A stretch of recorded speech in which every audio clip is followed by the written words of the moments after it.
Cada tiempo histórico produce su propia cultura de los derechos, privilegiando un aspecto respecto a otro o poniendo las libertades en su conjunto, más o menos en el centro del interés general. A continuación, se analizará cómo es que nuestra cultura política y jurídica, la cual usamos de forma común, se ha ido formando en el curso de la Edad Moderna y con ella se han ido justificando y afirmando las libertades.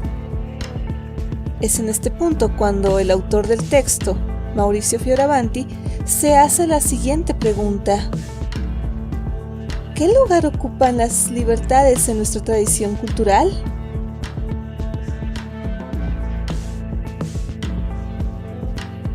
Hay tres formas de fundamentar las libertades en el plano teórico-doctrinal y, por lo tanto, de propugnar su reconocimiento y las oportunas formas de garantía por parte del ordenamiento. Y bueno, en síntesis, se puede decir que la aproximación al problema de las libertades puede ser de tres tipos, los cuales veremos a continuación. Es así como podremos observar una doctrina individualista y estatalista de las libertades, construida en clave antihistoricista en la Revolución Francesa, una doctrina individualista e historicista construida en clave antiestatalista en la Revolución Americana y finalmente una doctrina historicista y estatalista construida en clave anti-individualista en los juristas del Estado de Derecho del siglo XIX.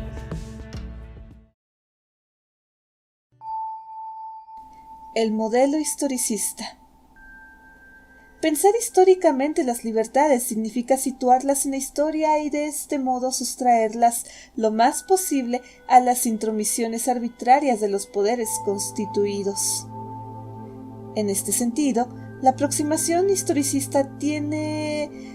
inevitablemente a privilegiar siempre las libertades civiles, las llamadas libertades negativas, claro está, las libertades que se traducen en capacidad de obrar en ausencia de impedimentos o de obligaciones dentro de una esfera claramente delimitada y autónoma, claro está, sobre todo en relación con el poder político. Y saben, compañeras y compañeros, no es casualidad que el país en el que más fuerte siempre se ha visto la cultura historicista de las libertades sea Inglaterra, con su célebre binomio libertad y propiedad, ya que es así como se puede observar en esta línea expresiva, de forma clara y explicativa, que se coloca en primer plano la fuerza imperativa de los derechos adquiridos, es decir, de los derechos que el tiempo y el uso, que precisamente se ha dado a lo largo de la historia, han confirmado de tal modo que los ha vuelto indisponibles para la voluntad contingente de quienes ostentan el poder político. Y es así que por este motivo, la explicación historicista de las libertades privilegia los tiempos históricos largos y en particular tiende a mantener una relación abierta y problemática entre la Edad Media y la Edad Moderna. Es así como se observa un largo catálogo de sujetos involucrados y claro está, ligados por una relación de intercambio que es fundamentalmente la revolución de una relación de fidelidad y protección, ya que es en este contexto cuando la reconstrucción historicista subrayará con fuerza la dimensión contractual de reciprocidad inherente a tal relación. Sin embargo, es importante señalar cómo es que la reconstrucción historicista subraya que todo esto no implica por sí misma una ausencia de derecho.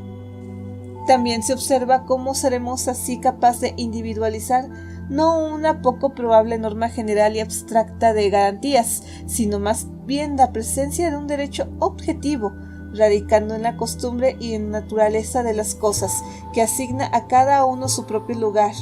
es decir, sus derechos y sus deberes, comenzando por los más poderosos, los que están en la cúspide de la escala jerárquica.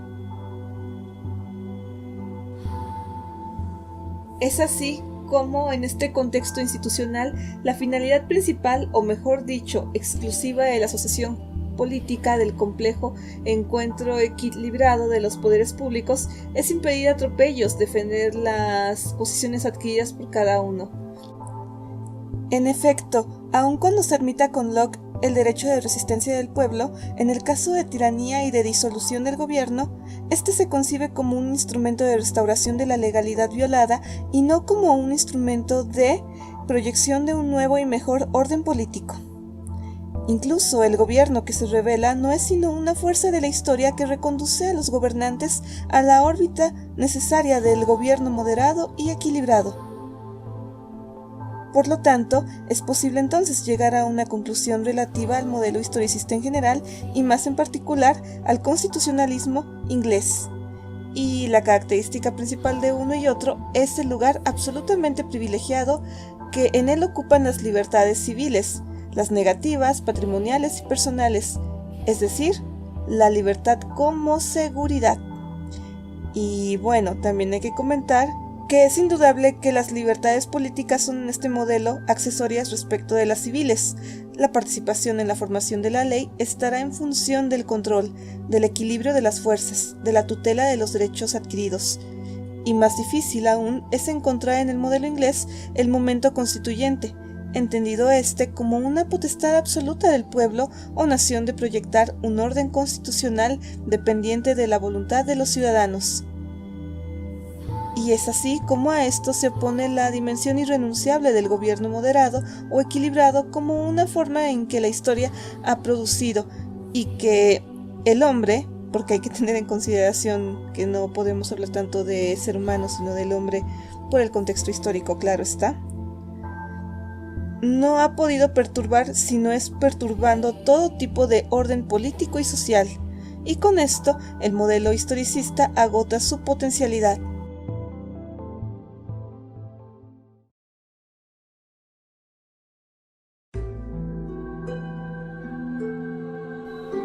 Según Fioravanti, la diferencia entre la cultura individualista y la cultura historicista de las libertades se encuentra preliminarmente en un punto que es el relativo a la relación existente con el pasado medieval, ya que mientras la cultura historicista de las libertades busca en Edad Media la gran tradición europea del gobierno moderado y limitado, y en algún modo va a empujar al constitucionalismo moderno, en que quiera convertirse en protector de aquellas libertades a compararse con el legado medieval, la cultura individualista tiende, por el contrario, a enfrentarse con el pasado, a constituirse en polémica con él, a fijar la relación entre moderno y medieval en términos de fractura de época. En otras palabras, la Edad Moderna, desde el justnaturalismo del siglo XVII a las declaraciones revolucionarias de derechos y más allá, hasta el Estado de Derecho y el Estado democrático, es la edad de los derechos individuales y del progresivo perfeccionamiento de su tutela, precisamente porque es la edad de la progresiva destrucción del medievo y del orden feudal y estamental del gobierno y de la sociedad. Hay que observar que este tipo de reflexión se va a desarrollar a partir de dos líneas. En primer lugar, tal oposición se sustancia en una fuerte antítesis entre orden estamental y orden individual del derecho. Debemos de comprender que por orden estamental del derecho se entiende aquel tipo específico de orden característico del medievo, en el cual los derechos y los deberes son atribuidos a los sujetos según su pertenencia estamental. Por otro lado, tenemos que observar que así no solo la imposibilidad lógica, además de histórica, de los derechos del hombre o del ciudadano o de la persona, abstractamente entendidos, se deben de ver también como un derecho que concretamente impone regímenes jurídicos distintos según la pertenencia estamental. Es decir, se puede hablar, por ejemplo, de una propiedad de nobles, una de los burgueses ciudadanos, en fin. La lucha por el derecho moderno se presenta así como una lucha por la progresiva ordenación del derecho en sentido individualista y antiestamental.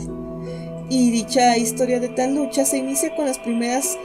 instituciones de los filósofos del justnaturalismo y alcanza una primera y sustancial victoria con las declaraciones revolucionarias de derechos, en particular con la Revolución Francesa de 1789, según lo comentan diversos autores como Norberto Bobbio. Y esta última, con su referencia abstracta a los derechos del hombre y del ciudadano, no hubiera sido posible si antes el justnaturalismo no hubiera comenzado a pensar en estos derechos mediante el artificio lógico y argumentativo del estado de naturaleza, prescindiendo por lo tanto de sus atribuciones según el esquema ordenador de tipo estamental que dominaba la sociedad europea prerevolucionaria. Y de esta forma, el justnaturalismo se va a separar violentamente de las raíces medievales que se deben de entender en este caso como una reconstrucción historicista, y claro, está en uno de los máximos intérpretes como es John Locke, y se va a proyectar con fuerza en el futuro en las declaraciones revolucionarias de derechos. En la aproximación individualista a la problemática de las libertades, no preocupa mucho el hecho de que la predilecta edad moderna del siglo XVII en adelante sea también la edad en la que se construye la más formidable concentración de poder que la historia haya conocido, primero bajo la forma de Estado absoluto y después bajo el amparo del legislador revolucionario, intérprete de la voluntad general. Pero por otra parte también es cierto e indudable que una cultura rigurosamente individualista de las libertades atribuye este esfuerzo de concentración el mérito histórico de haber sido el instrumento de la progresiva destrucción de la vieja sociedad estamental de privilegios, como ya lo hemos estado señalando antes. Y en efecto, este esfuerzo de concentración de imperium sustrae progresivamente a los estamentos, y en particular a la nobleza, el ejercicio de las funciones políticas, como lo pueden ser juzgar, recaudar y administrar, y de esta forma libera al individuo de las antiguas sujeciones, convirtiéndole así, en cuanto tal, en titular de derechos. Por lo tanto, en este sentido, el primer y más elemental derecho del individuo es poder rechazar toda autoridad distinta a la ley del Estado, ahora único titular monopolista del imperium y de la capacidad normativa y de coacción. Es así como Francia se convierte en un país guía, ya que es en Francia, primero con el Estado absoluto y después con la Revolución, donde se ha construido el derecho moderno de base individualista más típico y claro, el derecho civil de los códigos y el público constitucional de las declaraciones de derechos. En el acercamiento individualista se observa cómo es que existe una primacía del individuo, el cual se dirige sobre todo contra los poderes de los estamentos, por ejemplo, contra el señor juez, el señor recaudador, el señor administrador, en fin. Y en síntesis se puede observar que el anterior modelo historicista sostiene en primer lugar una doctrina y una práctica de gobierno limitado, y el individualista va a sostener en primer lugar una revolución social que elimine los privilegios y el orden estamental que lo sostiene. Y es así como, en definitiva, desde el punto de vista historicista, que el defecto principal del modelo individualista es que admite en exceso la necesidad de que un instrumento colectivo, ya sea el Estado, la voluntad general u otro, que elimine el viejo orden jurídico y social, se observe de otra forma. Y desde el punto de vista individualista, el defecto principal del modelo historicista es ser demasiado tímido, en palabras de Fioravanti, claro está, y moderado al extender los nuevos valores del individualismo liberal y burgués también en su dimensión social de lucha contra el privilegio. La segunda línea que habíamos comentado, necesaria en el orden individualista, se llama contractualista. Aquel modelo prevé la posibilidad, frente a un gobierno descompuesto o convertido en tiránico, de que la soberanía retorne al pueblo. Pero este último no procede en este caso de manera contractualista, es decir, como un conjunto de individuos que libremente deciden sobre la adopción de una nueva y mejor forma de asociación, sino como una fuerza e instrumento de la historia que con su intervención y su rebelión reconduce al gobierno al camino totalmente necesario del gobierno moderado y equilibrado que la experiencia histórica concreta entre el medievo y la edad moderna había construido de forma prudente y gradual. De este modo, como en el caso de la antítesis entre orden estamental y orden individual, las doctrinas individualistas confirman su radical oposición al pasado medieval.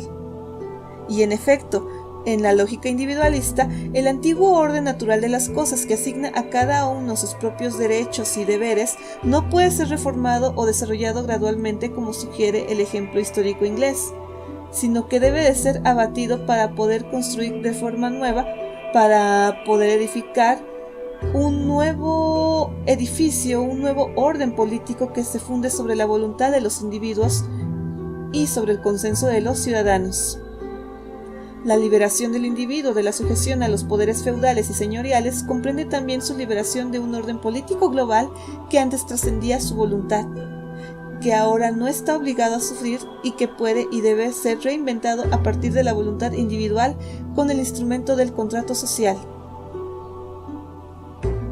También se debe de observar la decisiva imagen del poder constituyente, entendido como fundamental y originario poder de los individuos de decidir sobre la forma y sobre el rumbo de la asociación política, del Estado.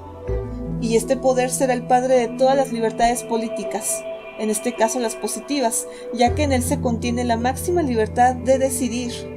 que es la de decidir un cierto y determinado orden político. Por lo tanto, se puede decir que el modelo individualista se diferencia del estatalista porque admite y quiere, al comienzo de la experiencia colectiva, la sociedad de los individuos políticamente activos, con su autónoma subjetividad distintiva y la cual va a preceder al propio Estado, que impone respectivamente la presunción general de la libertad y la presencia de un poder constituyente ya estructurado. Por lo que toda la historia de las libertades en la Edad Moderna estará marcada por la intensa disputa entre individualistas e historicistas sobre la tutela de las libertades civiles que serían las negativas. Es así que en el modelo individualista y contractualista las libertades políticas o positivas tienden a emanciparse del carácter accesorio y funcional que tenían respecto a las libertades civiles o negativas, como se les conocía en el modelo historicista. Y ahora, junto a la necesidad de tutela y garantía de la esfera de autonomía de los individuos, las libertades negativas se colocan al menos con la misma urgencia y dignidad. La necesidad del ejercicio constante de las libertades políticas, las positivas que obliguen a los poderes públicos constituidos según el rumbo querido que por el cuerpo constituyente soberano de los individuos políticamente activos. Es entonces como se tratará de imaginar al sujeto del poder constituyente como una sociedad de individuos que piden tutelar mejorar sus derechos, y no como un pueblo que expresa sintética y unitariamente una voluntad política constituyente, condicionando de manera continua la estabilidad de los poderes constituidos y de las esferas de libertad individual. Y frente a tal eventualidad, el individualismo volvería a ser la doctrina de la libertad como seguridad de los propios bienes y de la propia persona.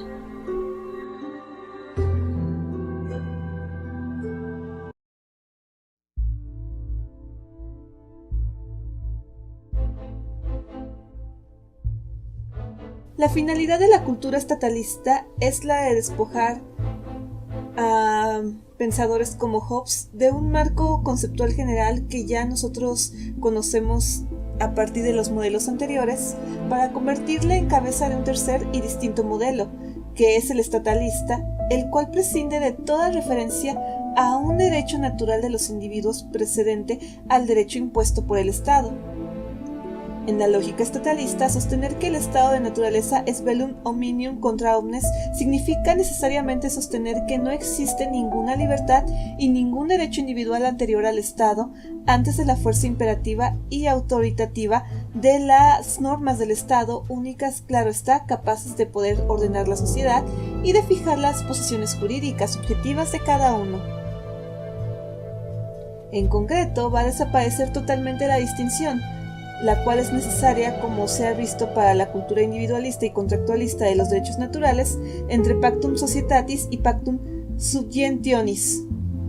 Y no existe por lo tanto ninguna sociedad antes del único y decisivo sometimiento de todos a la fuerza imperativa y autoritativa del Estado,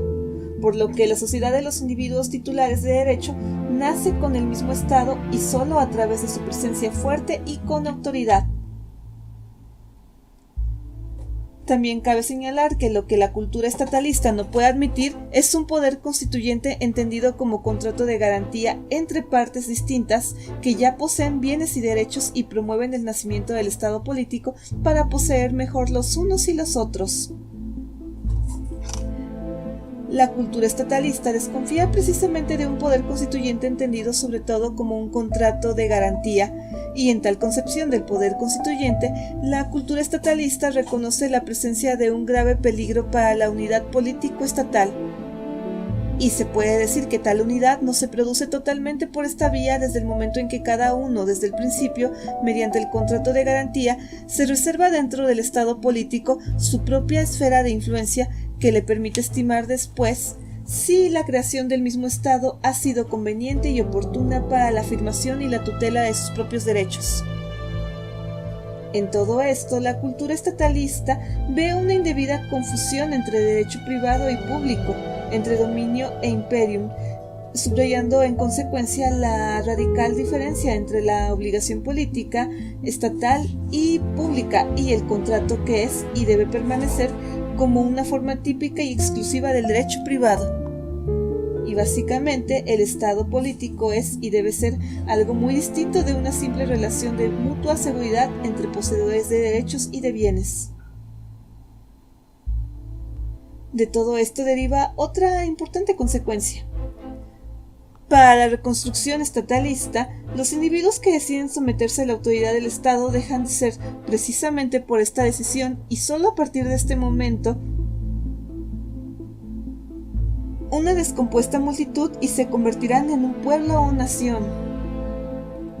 Y de esta forma, la esencia de las libertades políticas, las positivas, por ejemplo, el derecho de voto, van a asumir el inevitable significado de una transmisión de poderes de la sociedad originaria de individuos al Estado. Y sobre esta base, el modelo estatalista está forzado no solo a negar la existencia de un poder constituyente autónomo y originario, sino también a interpretar toda la doctrina de las libertades políticas, es decir, como las positivas, en una dirección. Y las libertades políticas no se justifican ya como una expresión específica de la libertad originaria fundamental de los individuos de decidir un cierto orden político estatal, sino por la necesidad del Estado de proveerse de órganos y de personal que concreten la expresión de su voluntad soberana. Por otro lado, las libertades civiles, las negativas, terminan por tener una suerte análoga en el modelo estatalista, ya que en él se excluye también para este segundo tipo de libertades la referencia a una sociedad que precede al Estado, que no podría disponer de ellas precisamente porque las sucede, siendo capaz no solo de reconocerlas, pero no de crearlas, y al contrario, en el modelo estatalista también las libertades civiles, las negativas, son lo que la ley del Estado quiere que sean. Y antes de tal ley, es incluso absurdo hablar de derechos y libertades de su concreta atribución a los individuos, de las oportunas formas de tutela. Ciertamente, de este modo se pierde completamente la dualidad entre libertad y poder propia del modelo individualista y también del historicista, ya que en efecto, la una y el otro, la libertad y el poder, nacerán juntos en la reconstrucción estatalista. Y es así como se observa, de esta forma, la distancia que separa la doctrina estatalista de la soberanía del constitucionalismo de impronta historicista o individualista, esencialmente entendido como técnica de limitación del poder con fines de garantía. Y es así, sin embargo, que el estatalismo, como se observa con más detalle, es uno de los componentes esenciales de la cultura más integradora de las libertades y los derechos en la edad moderna.